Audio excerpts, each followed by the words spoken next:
Hey everyone, welcome back for another deep dive. Always a pleasure. I'm really excited for this one because today we're going to be looking at state formation and social engineering. Yeah, it's a fascinating topic. And to help us kind of wade through these really complex ideas, we're going to be looking at Chapter 3 of James C. Scott's Seeing Like a State. Great book. Oh, it's such a good book. Yeah. And one of the things that I find so fascinating about it is how he compares these like pre-colonial Southeast Asian states to 20th century social engineering projects. Yeah, you wouldn't think that those two things would have a lot in common. No, not at all. But Scott really digs deep and it kind of unearths this common thread, this idea of legibility. Legibility, yeah. And for our listeners, legibility in this context really means states trying to simplify complex societies. Right. Make them easier to control. Yeah, make them easier to manage, extract resources, Yeah. that kind of thing. And it really starts to make sense when you think about it, especially when you think about how pre-colonial Southeast Asian kingdoms kind of viewed land versus population. Yeah, they were really all about the people. Yeah, it's kind of a mind-blowing concept when you think about it, right? Because we're so used to thinking about states in terms of territory. Borders and Borders, yeah, exactly. But for these pre-colonial Southeast Asian states, it was all about the people. The people, yeah. Because land was plentiful. Yeah. They had tons of land. 5 people per square kilometer. Yeah, I mean, think about that. Yeah. Land's not really valuable unless you got people to work it, Barnes. So the real kind of competition wasn't about expanding your territory. It was about attracting and keeping people Yeah. within your realm. And it was this delicate balancing act, wasn't it? Because Absolutely. you needed the taxes, you needed the labor to kind of maintain your power. But if you pushed too hard, People would just leave. they would leave. Yeah. You vote with their feet. That's right. Vote with their feet. They'd go to the next kingdom over and say, hey. Yeah, treat us better. Yeah, exactly. So the successful states had to be strategic about it. Yeah, they had to offer things that would make people want to stay. Incentives protection from outside threats, make it worth their while to be part of that state. Right, so it's almost like this constant competition between these different kingdoms. Yeah, vying for people rather than land. So interesting. And, in order to kind of like make sense of how they organize their space, Scott draws on this anthropologist, Edmund Leach. Oh, yeah. Leach is great. Yeah, and his idea of state spaces and non-state spaces. It's a really helpful way to visualize how these pre-colonial states function. Could you break that down for us? Yeah, so imagine, instead of a state being like a solid block of territory, right? Okay. It's more like this patchwork. Okay, like islands? Yeah, islands of control within a larger, less governed landscape. Okay, so those islands would be the state spaces. Exactly. Those are the areas where the population is dense and sedentary, often engaged in wet rice agriculture, which makes them easier to tax and control. So that's where the ruler's power is the most, concentrated and effective. Exactly. And then you have these non-state spaces. So what are those? Those are the frontiers, the areas where the state's reach is weak. Think like mountains, forests, places with more mobile populations practicing shifting cultivation. Okay, and those places were often seen as kind of like barbaric by the state. Right, kind of the uncivilized periphery. But I imagine they were also seen as a potential threat. Oh, absolutely. They were, places where rebellion could fester or where people could escape to if they were unhappy with the state's rule. Right, a place to hide. Exactly. Spaces of both fear and opportunity for the state. That makes a lot of sense. And it's so interesting how these pre-colonial rulers actually tried to create more of these state spaces. Oh, yeah. They didn't just accept the existing landscape. No, they wanted to reshape it. They wanted to reshape it through large-scale irrigation works, encouraging settled agriculture, even forced resettlement in some cases. Wow. All about concentrating populations in areas that were easier to manage to bring them under the state's watchful eye. So they could be legible. Exactly. So essentially, both these pre-colonial and these like more modern states that we're going to talk about later all share this impulse to simplify. Right.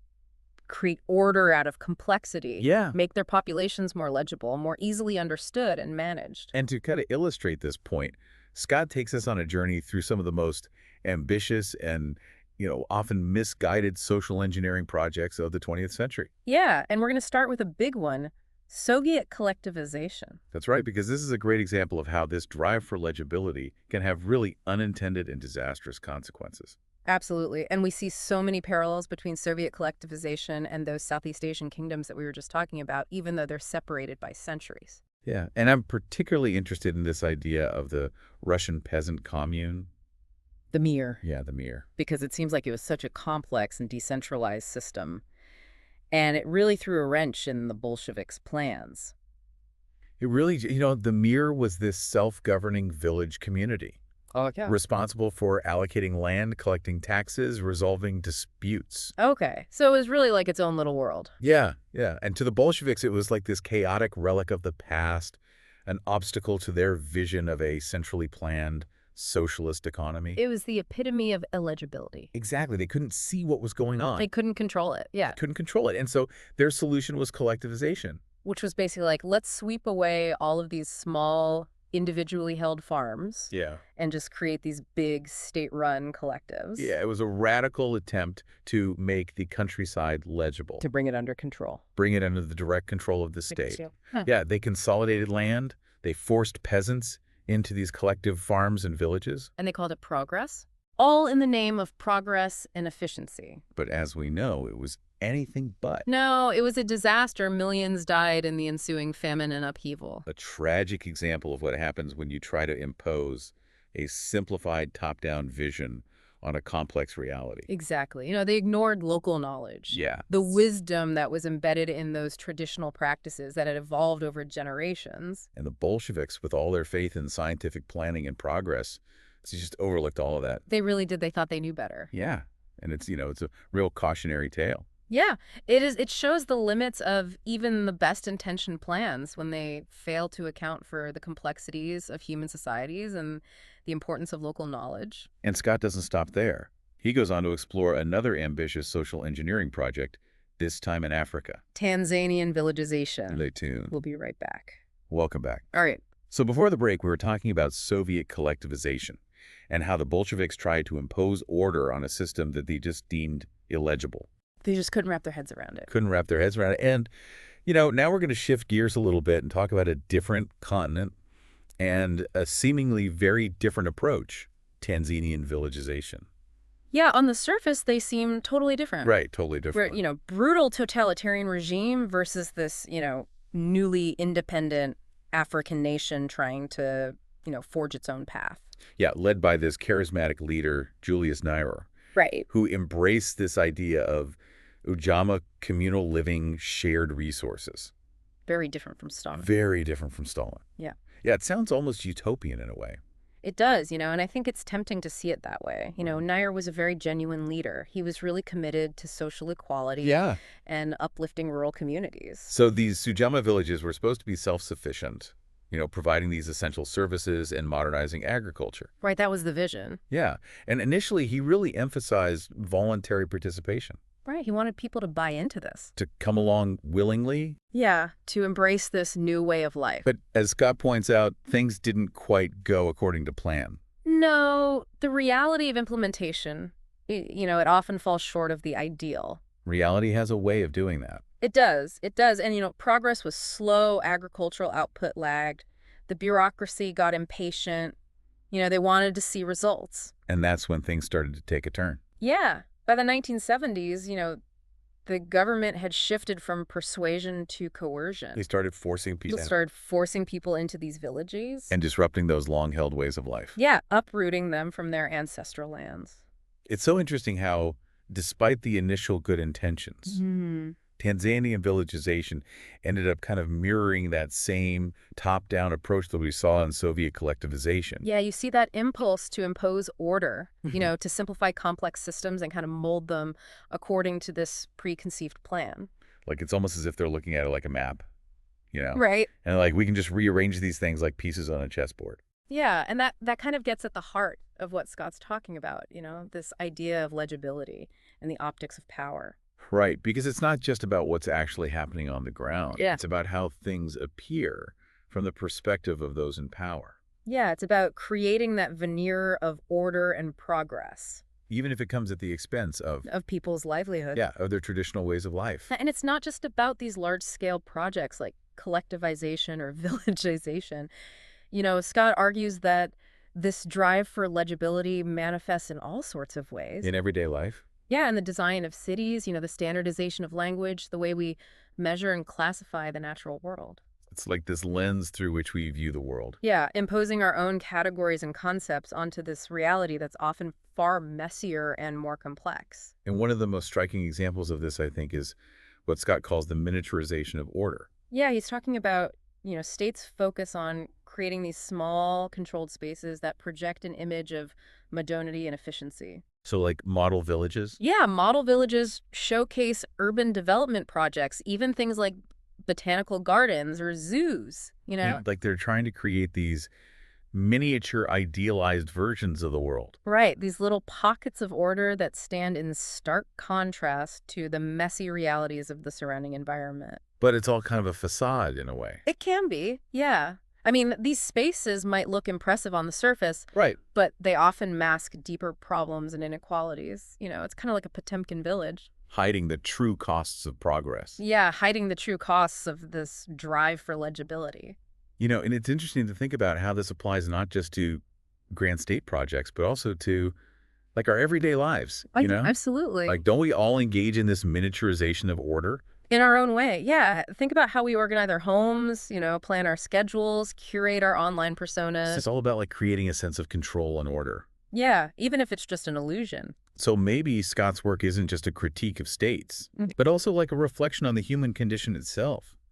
This deep-seated desire to simplify, to categorize, to impose order on this world that often resists our attempts to control it. Yeah, we're pattern-seeking creatures. We want to make sense of the world around us. And, while that impulse isn't inherently bad, Yeah.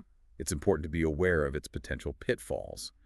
The ways in which our desire for legibility can kind of blind us to the richness and the complexity and the beauty of the world in all its messiness. Yeah, it's about finding that balance, between order and chaos. Yeah. And, speaking of that balance, I want to kind of loop back to this point we touched on earlier, the importance of local knowledge. Right, because Scott argues that states in their quest for legibility often dismiss or ignore this vital source of information and wisdom. And we saw that with the mirror in Russia. Exactly. We see it again and again in different contexts. Whether it's, those Russian peasants managing their land through the mirror, or Tanzanian farmers adapting their practices to specific ecological conditions.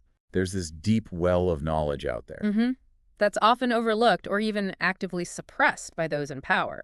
And nowhere is this more apparent than in Scott's discussion of agriculture. Yeah, because he really challenges this notion that scientific agriculture, with its focus on standardization and efficiency, always holds the key to progress. And it's not that he's anti-science. No, not at all. He just thinks that we need to be careful about how we apply it. Right. He uses this really fascinating analogy of comparing a farmer's field to like a scientific research plot. Okay. A research plot is very controlled, it's isolated, you're trying to eliminate as many variables as possible. Right. All about maximizing yield for that specific crop in that specific, controlled environment. But it's like a laboratory setting. Exactly. Yeah. But a farmer's field is subject to a whole host of unpredictable factors. Right. Weather pests, soil variations, the list goes on and on. And farmers have to adapt to all of that. Yeah. They do. And they have, they've been doing it for generations. They've accumulated this incredible body of knowledge and experience. That you can't just find in a textbook. Right. It's passed down through,